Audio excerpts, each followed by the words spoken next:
White supremacy is not based in the dehumanization of others. Instead, it stems from the dehumanization of self, which then means we cannot fully humanize others because we can't understand our own humanity. What this means is that as white people, white supremacy fundamentally undermines our ability to be happy, to live good lives.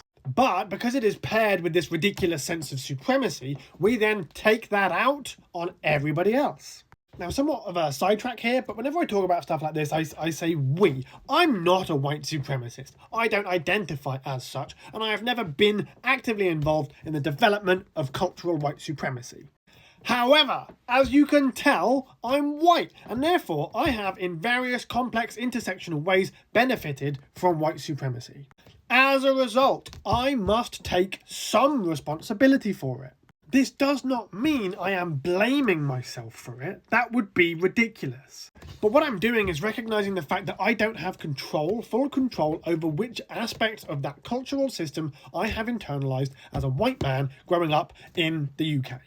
If I take the attitude of, I'm woke, therefore it's fine, I will inevitably miss aspects of those systems that I have internalized below the level of conscious awareness.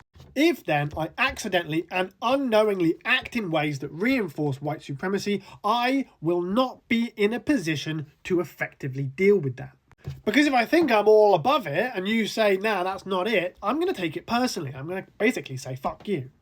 If, however, I am already psychologically prepared for the fact that these ideas may be internalized within me at a level I'm not aware of, when you bring it up, I can go, oh damn, I better think about that, without getting bogged down in blame, guilt, and shame.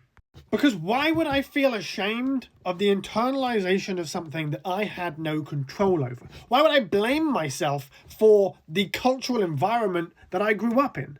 You don't get to choose your mental architecture. It is chosen for you by the environment.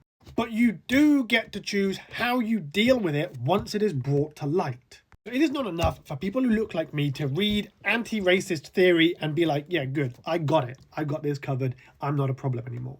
Because that's not how human psychology works. There are layers and layers and layers, and you're not aware of them all. You can't be aware of them all.